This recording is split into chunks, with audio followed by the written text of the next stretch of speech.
مفتی عبدالودود کے بیانات کے لیے مفتی صاحب کے آفیشیل چینل مفتی عبدالودود کو سبسکرائب کریں۔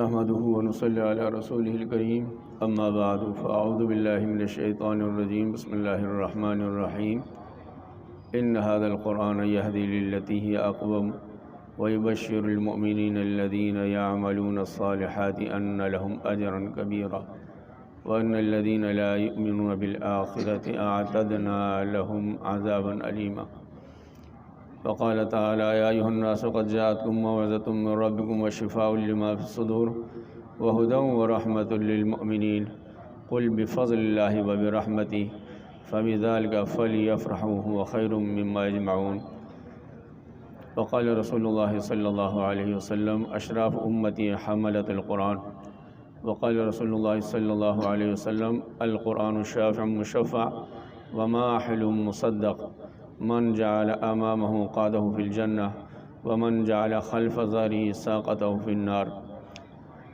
صدق الله وصدق رسوله النبي الأمي الكريم ربنا تقبل منا إنك أنت السميع العليم وتب علينا إنك أنت التواب الرحيم اللهم صل على سيدنا ومولانا محمد وعلى آل سيدنا ومولانا محمد وبارك وصل وسلم عليه۔ اللہ تعالیٰ نے محض اپنے فضل و کرم سے، اپنی نوازش سے، اپنے لطف عنایت سے آپ لوگوں کو ہمت عطا فرمائی اور آپ کے دل میں ڈالا نماز کی اہمیت، رمضان کے احترام، قرآن کریم کی عظمت، محبت، اور یہ بات آپ ذہن میں ڈال دی کہ قرآن سننے میں انسان کی سعادت ہے، اس کی کامیابی ہے، اور ایک مسلمان جو کلمہ پڑھتا ہے اس کی تقدیر قرآن کریم سے وابستہ ہے۔ اور رمضان کا مقدس مہینہ یہ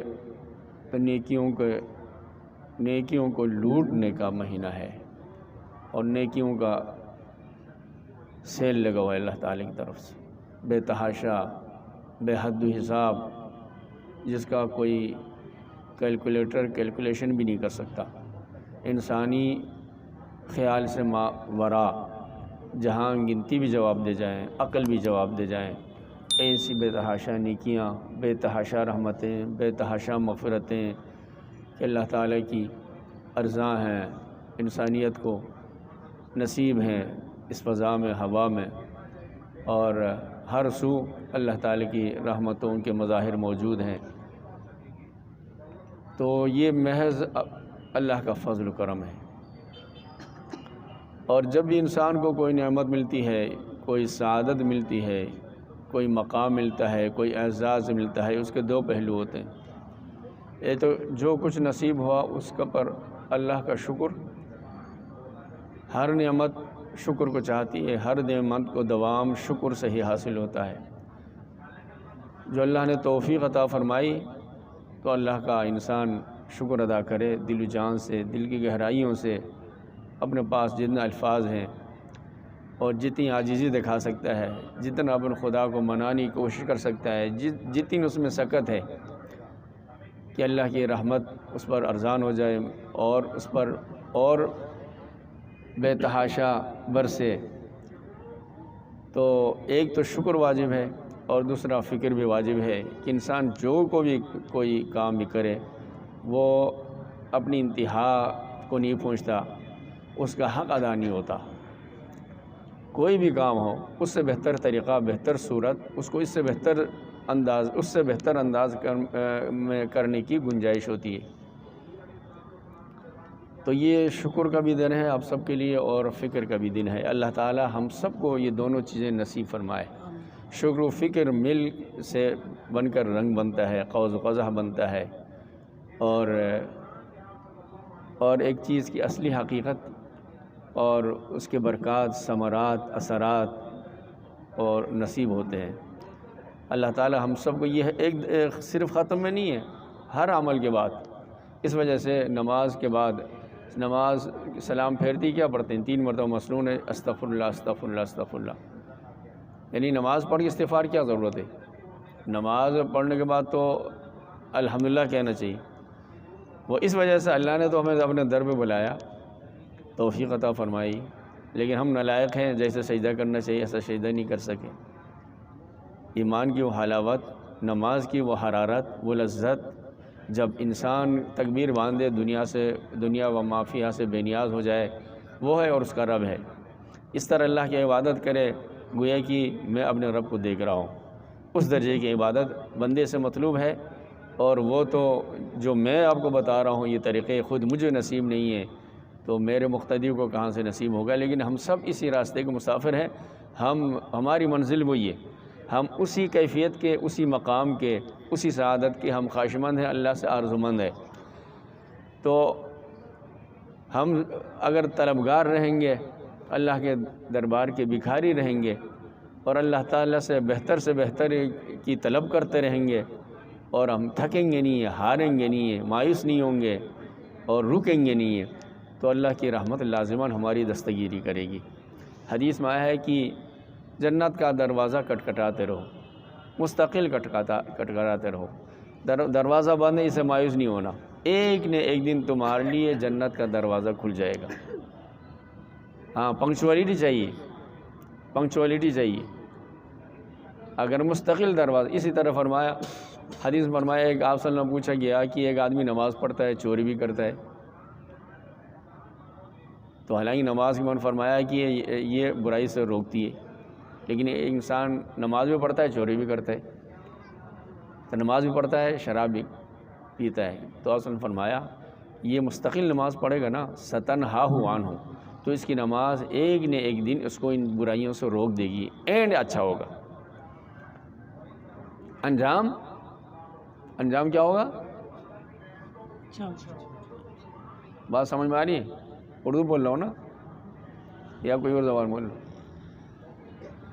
بھائی یہ میں بول رہا ہوں، یہ مطلب نہیں کہ میں آپ سے اچھا ہوں یا میں کوئی ہدایت یافتہ ہوں۔ ہمارا کام ہے مکالمہ، تقریر نہیں ہے، تقریر کا دور نہیں ہے۔ جہاں ہم بیٹھیں، اسپیکر تو ایک ہی ہوگا نا، باقی کیا ہوتے ہیں؟ سننے والے ہوتے ہیں، اور اس بات کو اپنے دل دماغ بٹھانے والے ہوتے ہیں، اس کا اپنے دل دماغ محفوظ کرتے ہیں، اور عام 24 گھنٹے کی زندگی میں یہ بات کتنی سچ ہے کتنی جھوٹ ہے، اور ہمارا طرز عمل کتنا ہے، یہ باتیں یہ تھرمامیٹر ہے۔ اگر یہ دین کی باتیں سننے کا موقع کتنا ملتا ہے انسان کو؟ بہت کم ہی ملتا ہے۔ اگر ان کو بھی ہم ضائع کریں گے اور دل میں یہ دعا کریں گے یار مولوی صاحب کی بات جلدی ختم ہو جائے، جان چھوٹے، سمجھ میں ہے نا، تو بات نہیں بنی۔ رمضان کے بارے میں صلی اللہ علیہ وسلم کا ارشاد گرامی ہے کہ اللہ تعالیٰ فرماتے ہیں کہ تم اللہ تعالیٰ کو اپنا ٹیلنٹ دکھاؤ، تم اللہ کو سچ مچ یقین دلا دو کہ تم اس کی رحمت کے محتاج ہو۔ فَأَرَوْا اللَّهَ مِنْ أَنفُسِكُمْ خَيْرًا، اللہ کو تو سب کچھ پتہ ہے نا، لیکن اللہ کی رحمت کس کی دستگیری کرتی ہے؟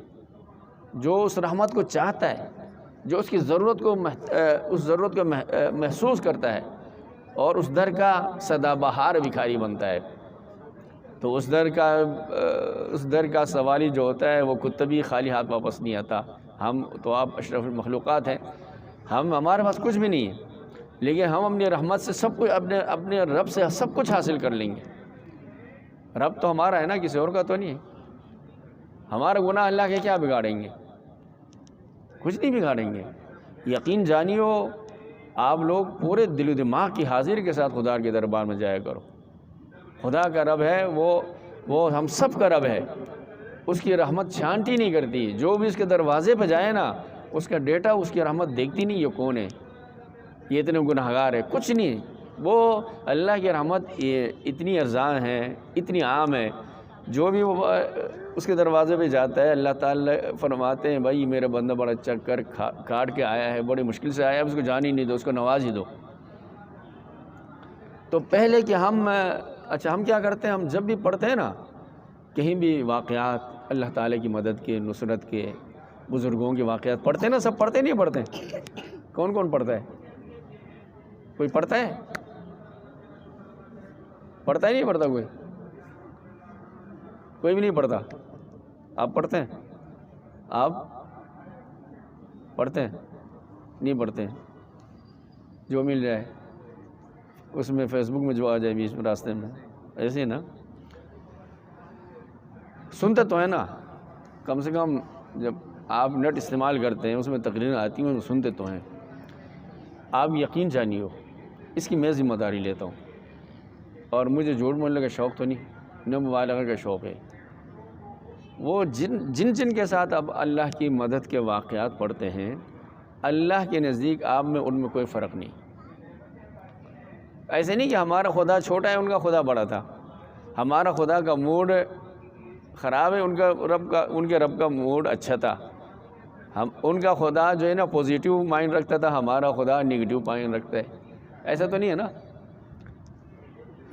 یا ان کا خدا طاقتور تھا، ہمارا خدا کمزور ہے، ان کا خدا بڑا سخی تھا اور ہر کسی کو نوازتا تھا اور نوازنے کے لیے بہانہ ڈھونڈتا تھا، ہمارا خدا بڑا بخیل ہے۔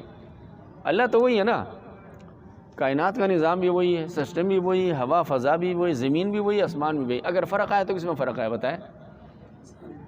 سوالی میں فرق آیا ہے، بکھاری میں فرق آیا ہے، بکھاری کا فرق ہے۔ یہ اس دل سے خدا کے دربار میں جاتے نہیں کہ میں بھی وہاں سے کچھ حاصل کر سکتا ہوں۔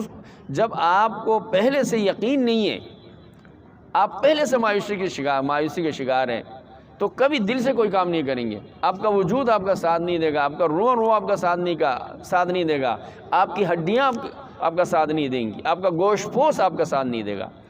اس کے لیے آپ کے پاس وہ ول پاور ہونا چاہیے، خدا کی ذات پر وہ یقین ہونا چاہیے کہ میں شہنشاہ کل جہاں کے دربار میں جا رہا ہوں، اور وہ کیا کچھ نہیں دے سکتا، ماں کہ میں کیا کچھ نہیں مانگ سکتا، اور یہاں جو کچھ بھی حاصل کرنا ہے اس کے لیے کچھ پیمنٹ کی ضرورت نہیں ہے، صرف سوالی کے مائنڈ کا سوال ہے، اور اس کے خدا کی ذات پر کتنا ایمان، یقین، بھروسہ ہے، اس بھروسے کا سوال ہے، اور تو کچھ بھی نہیں ہے۔ کتنا آسان ہوا ہے۔